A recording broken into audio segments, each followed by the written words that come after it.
ಕಿರಣ್ ಮಜುಮ್ದಾರ್ ಶಾ ಅವರು ರಸ್ತೆ ಗುಂಡಿಗಳ ಬಗ್ಗೆ ಮಾತಾಡಿದ್ರು. ಆಯಿತು, ರಸ್ತೆ ಗುಂಡಿಗಳನ್ನ ನಾವು ಮುಚ್ತೀವಿ ಮೇಡಮ್, ನಮಗೆ ಸ್ವಲ್ಪ ಸಮಯ ಕೊಡಿ. ಆದರೆ GST ದುಡ್ಡು ಕೊಟ್ಟಿಲ್ಲ ಮೇಡಮ್ ಸೆಂಟ್ರಲ್ BJP ಅವರು, ಅದ್ರ ಬಗ್ಗೆನೂ ಟ್ವೀಟ್ ಮಾಡಿ ಕಿರಣ್ ಮಜುಮ್ದಾರ್ ಮೇಡಮ್. ಯಾಕೆಂದರೆ ಬಯೋಕಾನ್ ಕಟ್ಟಿ ಬೆಂಗಳೂರಿನ ನೆಲ ಜಲ ಇಲ್ಲಿ ಸರ್ವೈವ್ ಆಗ್ತಿದ್ದೀರಾ, ಸೊ ಅದ್ರ ಬಗ್ಗೆನೂ ಮಾತಾಡಿ ಅಂತ. ಇನ್ನು BJP ಅವ್ರ ಕತೆ ಬಂದರೆ RSS ಬಗ್ಗೆ ನಮ್ಮ ಪ್ರಿಯಾಂಕ್ ಖರ್ಗೆ ಸಾಹೇಬ್ರು ಏನು ಪತ್ರ ಬರೆದಿದ್ದಾರೆ ಆ ಪತ್ರಕ್ಕೆ ನನ್ನ ಸಹಮತವಿದೆ. ಮತ್ತು ಸರ್ಕಾರಿ ನೌಕರರು RSS ಅಲ್ಲಿ ಯಾವುದೇ ಸಂಘಟನೆಯಲ್ಲಿ ಭಾಗವಹಿಸಬಾರ್ದು ಅಂತ ಕಾನೂನಿದೆ. ಪತ್ರ ಮತ್ತೊಂದು ಬರೆದಿದ್ದಾರೆ, ಅದಕ್ಕೂ ನಾನು ಬದ್ಧವಾಗಿದ್ದೀನಿ. CT ರವಿ ಅವ್ರನ್ನೇ ಹೇಳ್ತಾರೆ ಕಾಂಗ್ರೆಸ್ ಅವ್ರಿಗೆ ಸಂವಿಧಾನ ಗೊತ್ತಿಲ್ಲ ಅಂತ ಮಾತಾಡ್ತೀರಾ. ಏನು ಮಾತಾಡಿದ್ರಿ CT ರವಿ ಅಣ್ಣ? ಆರ್ಟಿಕಲ್ 19 ಪ್ರಾವಿಷನ್ ಕೊಡುತ್ತೆ. CT ರವಿ ಅಣ್ಣ, ನಿಮ್ಮ ಹತ್ರ ಯಾವುದು ಸಂವಿಧಾನ ಬುಕ್ ಇರೋದು? ಯಾವುದಾದ್ರೂ ಔಟ್ಡೇಟೆಡ್ ಬುಕ್ ಓದ್ತಿದ್ದೀರಾ ಅಣ್ಣ ನೀವು? ಅಣ್ಣ ಆರ್ಟಿಕಲ್ 19 ಏನು ಹೇಳುತ್ತೆ ಗೊತ್ತಾ? Freedom of association. ನೀವು ಸಂಘಟನೆ ಕಟ್ಟಬಹುದು, ಆದರೆ ಅದು ಅಬ್ಸಲ್ಯೂಟ್ ಅಲ್ಲ.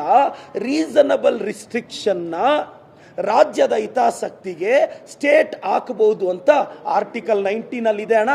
ಅದ್ಯಾಕೆ ರವಿ ಅಣ್ಣ ನೀನು ಓದ್ಕೊಳ್ಳಿಲ್ಲ? ಹೌದು, ನೀವು BJP ಸಂವಿಧಾನನೇ ಓದಿಲ್ಲ ಸರಿಯಾಗಿ. ನಮ್ಮ ದೇಶದ ಸಂವಿಧಾನ ಎಲ್ಲಿ ಓದ್ತೀರಾ? ಇದು ನಮ್ಮ CT ರವಿ ಅಣ್ಣ ಕತೆ. ಇನ್ನು ಛಲವಾದಿ ನಾರಾಯಣ ಸ್ವಾಮಿ ಅಣ್ಣವ್ರು ಹೇಳ್ತಾರೆ ಕಾಂಗ್ರೆಸ್ ಅವ್ರಿಗೆ ಬರ್ನಲ್ ಕಳಿಸ್ತೀವಿ ಅಂತ. ಅಣ್ಣ ಬರ್ನಲ್ ನಿನಗೆ ಬೇಕಾಗಿರೋದು ಛಲವಾದಿ ಅಣ್ಣ, ನಿನಗೆ 1-2 ಸಾಕಾಗಲ್ಲ, 5-6 ಬರ್ನಲ್ ಬೇಕಣ್ಣ. ಯಾಕೆಂದರೆ ನಿಮ್ಗೆ ಅಷ್ಟು ಬೇಜಾರಾಗ್ಬಿಟ್ಟಿದೆ ನಮ್ಮ ಮೇಲೆ, ನಮ್ಮ ಪ್ರಿಯಾಂಕ್ ಖರ್ಗೆ ಸಾಹೇಬ್ರ ಬಗ್ಗೆ ಏನೇನೋ ಮಾತಾಡ್ತೀರಾ. ನಾವೇನು ಹೇಳಿರೋದು? ಖರ್ಗೆ ಸಾಹೇಬ್ರು ಏನು ಪತ್ರ ಬರೆದಿರೋದು? RSS ಆಕ್ಟಿವಿಟಿನ ಸರ್ಕಾರಿ ಶಾಲೆ, ಅನುದಾನಿತ ಶಾಲೆ, ಸರ್ಕಾರದ ಪ್ರಿಮಿಸಿಸಲ್ಲಿ ಮಾಡಬಾರ್ದು ಅಂತ.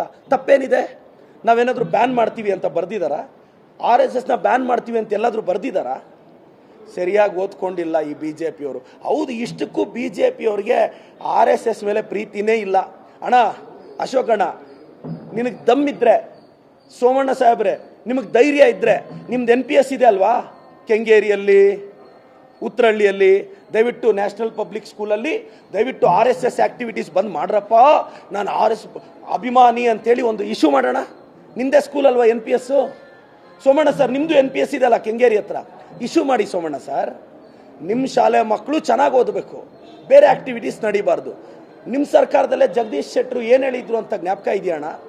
ಒಬ್ರಿಗೂ ಇಲ್ಲ. ಇನ್ನು ನಮ್ಮ ಶೋಭಾ ಕರಂದಾಜ್ರೆ ಮೇಡಮ್ಮು ಅವ್ರು ಅವಾಗ ಬಂದು ಪ್ರೆಸ್ ಮೀಟ್ ಮಾಡಿ ನಮ್ಮ ಪ್ರಿಯಾಂಕ್ ಸಾಹೇಬ್ರ ಬಗ್ಗೆ ಮಾತಾಡಿದ್ರು. ಮೇಡಮ್, ಹೀರೋ ಮಗ ಹೀರೋ ಆದರೆ ಫಸ್ಟ್ ಶೋನೇ ಓಡೋದು, ಸೆಕೆಂಡ್ ಶೋ ಓಡಬೇಕು ಅಂದರೆ ಕೆಪಾಸಿಟಿ ಇರಬೇಕು. ಪ್ರಿಯಾಂಕ್ ಖರ್ಗೆ ಸಾಹೇಬರು ಅವ್ರ ಕೆಪಾಸಿಟಿಯಿಂದ ಮೇಲೆ ಬಂದಿರೋದು, ನೀವು ಮಾತಾಡ್ದಂಗಲ್ಲ. ಇದು BJP ಅವ್ರು ನೆನ್ಪಿಟ್ಕೋಬೇಕು ಅಂತ ಹೇಳ್ತೀನಿ.